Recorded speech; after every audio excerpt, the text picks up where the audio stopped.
आज का जो मेरा टॉपिक है वो है what is TAN and how to apply. ये टैन क्या होता है और इसको अप्लाई कैसे किया जाता है।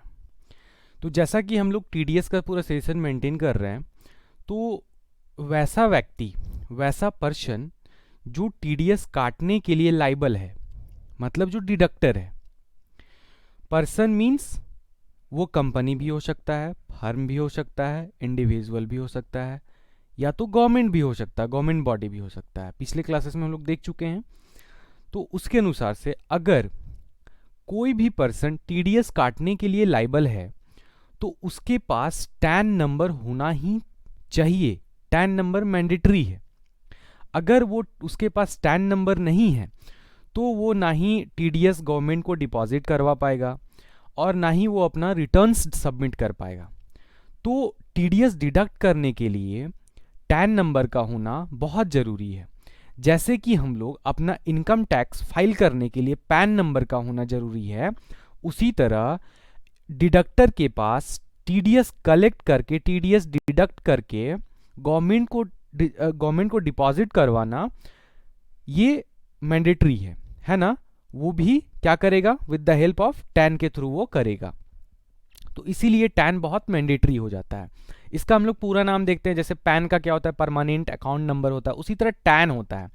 टैन क्या होता है, तो टैक्स डिडक्शन अकाउंट नंबर और टैक्स कलेक्शन अकाउंट नंबर, मतलब टीडीएस और टीसीएस दोनों इसमें कवर हो जाता है। ऐसा नहीं कि टीडीएस के लिए टैन अलग होगा, टीसीएस के लिए टैन अलग होगा, नहीं।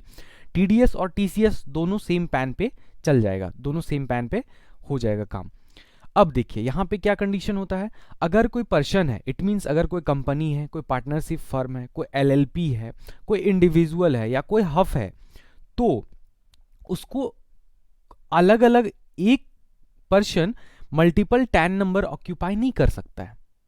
ठीक है, मतलब कि अगर कोई एक कंपनी है तो वो 3 टैन नंबर अप्लाई नहीं कर सकता है, वो होल्ड नहीं कर सकता है। लेकिन यहाँ पे एक्सेप्शनल है।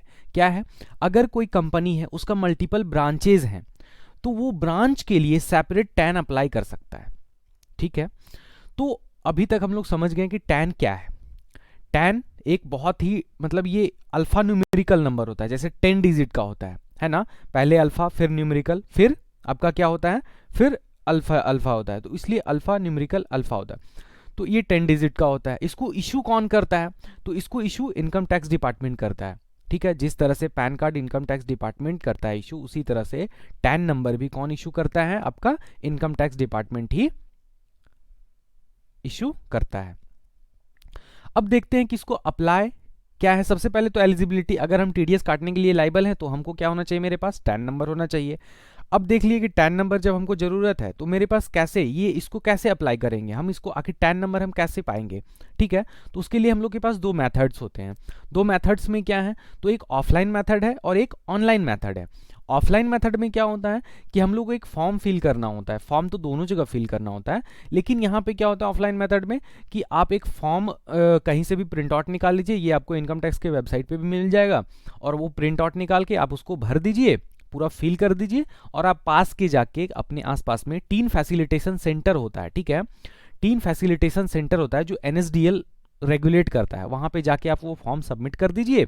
आपका वो और उसका चार्जेस भी होता है। टैन अप्लाई करिएगा तो उसका चार्जेस होता है 55 rupees plus GST, approx 65 rupees आपका कॉस्ट पड़ेगा टैन अप्लाई करने का, है ना। मतलब टैन आपको अगर होल्ड करना है तो इसके लिए आपको दो मेथड है। पहला क्या है, ऑनलाइन है। आप इनकम टैक्स के वेबसाइट से आप ये इसका फॉर्म होता है 49B। तो इस फॉर्म को आप जाके क्या करिए, डाउनलोड कर लीजिए, प्रिंट आउट ले लीजिए। उसमें पूरा सारा डिटेल्स कंपनी का, ठीक है, आपका एओ क्या है, एओ मीन्स कि असेसिंग ऑफिसर आपके नज़दीकी क्या है, तो उनका पूरा डिटेल आप भरिए और वो फिल करके आप पास के जाके टीन फैसिलिटेशन सेंटर में जाके वो फॉर्म सबमिट कर दीजिए। आप 10 या 15 दिनों के अंदर आपको टैन नंबर मिल जाएगा। दूसरा मेथड है ऑनलाइन मेथड। ऑनलाइन मेथड में क्या होता है कि ऑनलाइन मेथड में आपको टीन फैसिलिटेशन सेंटर जाने का जरूरत नहीं होता है। ऑनलाइन मेथड में भी दो मेथड होता है। दो मेथड कौन कौन होता है, एक डीएससी यूजर के लिए होता है और एक डीएससी नॉन डीएससी यूजर के लिए होता है, डिजिटल सिग्नेचर। अगर आप नॉन डीएससी मतलब आपके पास डीएससी मतलब डिजिटल सिग्नेचर नहीं है, तो आपको फॉर्म फिल करना पड़ेगा ऑनलाइन, और फॉर्म का पेमेंट उसी टाइम करना पड़ेगा। तो जब आप सारा फॉर्म फिल करके पेमेंट करके आप जब उसको सबमिट कर दीजिएगा, तो आपको क्या होगा कि आपको मिलेगा एक एक्नॉलेजमेंट नंबर, और फिर वो पूरा एक्नॉलेजमेंट पेपर जो मिलेगा आपको, उसको फिर से आपको स्पीड पोस्ट करिए या पोस्ट के थ्रू आपको जो इनकम टैक्स का प्रॉपर ऑफिस है बैंगलोर, वहाँ पे आपको क्या करना पड़ेगा, वो एड्रेस देगा आपको, वहाँ पे आपको क्या करना पड़ेगा, उसको पोस्ट करना पड़ेगा। ठीक है, जैसे ही वो वहाँ पे वो उस ऑफिस में उसको रिसीव करेगा लोग, तो उसके बाद आपको एक मेल पे, आपका जो भी मेल होगा उस पे आपको वेरीफाइड टैन नंबर मिल जाएगा। पहला तो ये हो गया। लेकिन अगर डीएससी है आपके पास, तो आपके लिए ये मेथड आसान हो जाता है, आपको तुरंत क्या मिल जाएगा, तुरंत टैन नंबर मिल जाएगा। उसके लिए आपको स्पीड पोस्ट करने का या तो फिर वो जो एक्नॉलेजमेंट है उसको इनकम टैक्स डिपार्टमेंट का वो जो ऑफिस है वहाँ पे भेजने का कोई ज़रूरत नहीं है। ठीक है, तो उसके लिए हम लोग क्या करते हैं, हम लोग डीएससी का यूज करते हैं और तुरंत हम लोग अपना मेल आईडी पे टैन नंबर एक्सेस कर पाते हैं। तो चलिए हम लोग प्रैक्टिकली देखते हैं दोनों फॉर्म को कि फॉर्म होता कैसा है। ठीक है, तो हम लोग आ जाएंगे इनकम टैक्स का वेबसाइट पे, और यहाँ पे हम लोग देखेंगे। ठीक है, यहाँ पे हम लोग देखिए, ये जो टैन हो गया, पैन हो गया, इसको बनाने के लिए ना इनकम टैक्स डिपार्टमेंट एनएसडीएल को अथॉरिटी दिया है ना। क्या किया है, एनएसडीएल को अथॉरिटी दिया है। ये सारा एप्लीकेशंस वगैरह का प्रोसीजर जो होता है, चाहे वो पैन हो चाहे टैन हो, वो एनएसडीएल करता है। तो आपको इससे रिलेटेड क्वेरी है तो आप यहाँ पे आ जाइए। सबसे पहले ऑफलाइन, ये वो फॉर्मेट है, ये वो मतलब फॉर्म है जिसको हम लोग ऑफलाइन भरते हैं, और भर के नज़दीकी के मतलब जो नियरेस्ट हम लोग का क्या होता है, 3 फैसिलिटेशन सेंटर होते हैं, वहाँ पे हम लोग जमा करते हैं। फॉर्म का नंबर क्या है, फॉर्म 49B है ना।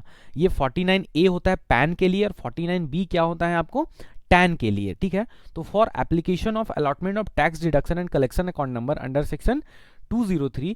अब यहाँ पे क्या करना है आपको, पूरा देखिए, टू द असेसिंग ऑफिसर, जो भी आपके असेसिंग ऑफिसर होंगे।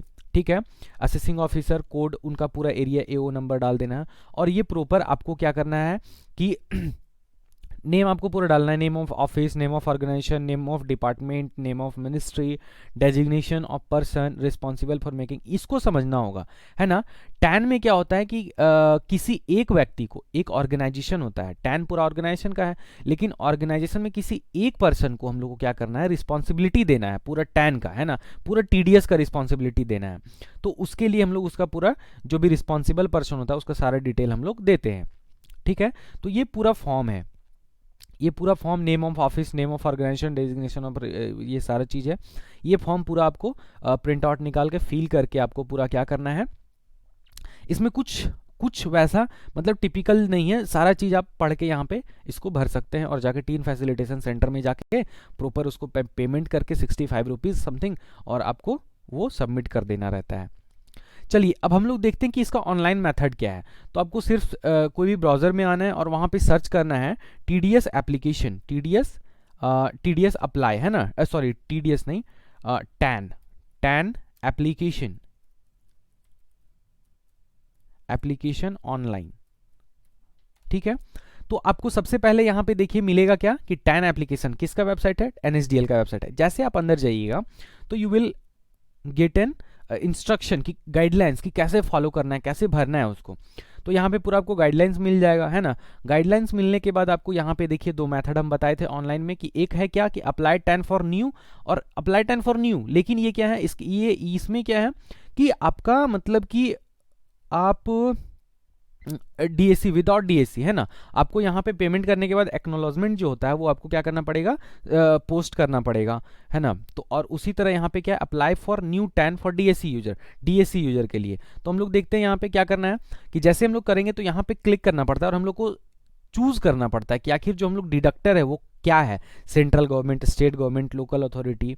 ठीक है, ऑप्शन देता है, स्टैट्यूटरी ऑटोनोमस बॉडी है, कंपनी है, branch division of a company है, इंडिविजुअल है, ब्रांच ऑफ इंडिविजुअल बिजनेस है, सोल प्रोप्राइटरशिप है, फर्म है, एसोसिएशन ऑफ पर्सन है, ठीक है, और branch of firm of association है। तो इतने तरह का, अगर आपका कंपनी है तो कंपनी आगे लेके बढ़िए, अगर आप इंडिविजुअल हैं, हिंदू अनडिवाइडेड फैमिली है, तो आप उसको आगे लेके बढ़िए। जो भी है आपके पास, जिस तरह का भी जो भी डिडक्टर का नेचर है उसको आप लेके आगे बढ़िए, और यहाँ पे सेलेक्ट करके फर्दर एक्सीड करिए। देखिए सिमिलर यहाँ पे भी आपको फॉर्म मिल जाएगा, जिस तरह से ऑफलाइन फॉर्म होता था उसी तरह यहाँ पे आपके पास ऑनलाइन भी फॉर्म है, ठीक है। यहाँ पे देखिए असेसिंग ऑफिसर वहाँ पे भी डालना था, एरिया कोड, एओ, रेंज, है ना, सिंपल सा बात है। अब देखिए क्या है कि आप अपना एरिया एओ कैसे जानिएगा, तो यहाँ पे देखिए ऑनलाइन में कितना अच्छा ये फैसिलिटी दिया है कि don't know AO details, click here. आपको यहाँ पे क्लिक करना है और आपके सिटी का जो भी फर्स्ट लेटर है उससे सर्च करना है। जैसे मेरा ये, तो हम एच से शुरू करते हैं और यहाँ पे ना आपको देखिए यहाँ पे दिख गया मेरा हजारीबाग। हम यहाँ पे क्लिक किए तो हमको एओ का पूरा डिटेल हमको यहाँ पे क्या हुआ, मिल गया। अब देखिए यहाँ पे जैसे हम सेलेक्ट करेंगे और इसको सबमिट करेंगे तो देखिए कितना अच्छा फैसिलिटी, सारा चीज़ खुद ले लिया। तो this is the best facility for us. अब देखिए जो आपके काम के लायक है उसी को यहाँ पे इनेबल रखा गया है, बाद बाकी सारा को यहाँ पे क्या किया गया है, डिसेबल कर दिया गया है। उसी तरह आपको भरना है, आप कंपनी है तो आपको यहाँ पे सारा चीज़ भरना है। ये एक एक पॉइंट आप देख देख के अपना एड्रेस प्रूफ है, सारा कुछ है यहाँ पे, ठीक है। नेशनल ऑफ क्या नेशनलिटी ऑफ डिडक्टर क्या है, फॉरेन है, इंडियन है, ठीक है। परमानेंट अकाउंट नंबर है ना, स्पेसिफाई वेयर एप्लीकेबल, अगर पार्टनरशिप फर्म है तो उसका अलग पैन होगा, कंपनी है तो उसका अलग पैन होगा, ठीक है। तो इसी तरह से हम लोग का क्या है ये पूरा सीरीज। तो उस तरह से आपको यहाँ पे email ID, valid email ID, सही ईमेल आईडी डालना जरूरी है क्योंकि इसी से आपका सारा काम होगा, है ना। अगर कोई एग्जिस्टिंग, अगर आप ब्रांच के लिए अप्लाई कर रहे हो और एग्जिस्टिंग आपके पास टैन नंबर है तो टैन नंबर डाल सकते हैं, ठीक है। और यहाँ पे आपको पेमेंट करने का मेथड है, डिमांड ड्राफ्ट है, चेक है, नेट बैंकिंग है। तो मेरे लिए सबसे अच्छा क्या है कि नेट बैंकिंग रहता है, तो उसको सारा प्रॉपर फिल करके आपको 65 रुपीज़ का पेमेंट करना है और यहाँ पे सबमिट कर देना है। ये सबमिट करने के बाद आपके पास क्या आएगा, एक एक्नॉलेजमेंट आएगा, उसको प्रिंट आउट निकाल के आपको क्या करना है, स्पीड पोस्ट कर देना है ना। वहाँ पे एड्रेस प्रूफ सब दिया हुआ रहेगा, ठीक है। वो जैसे ही उस ऑफिस में रिसीव होगा, उसको रिसीव होने के बाद वेरीफाई करेगा वो लोग और फिर क्या करेगा, आपको टैन नंबर आपके मेल आईडी पे मेल कर देगा। तो ये था पूरा टैन का डिटेल। टैन होना बहुत मैंडेटरी है अगर आप टीडीएस को डिडक्ट कर रहे हैं, कलेक्ट कर रहे हैं, ठीक है। So thank you.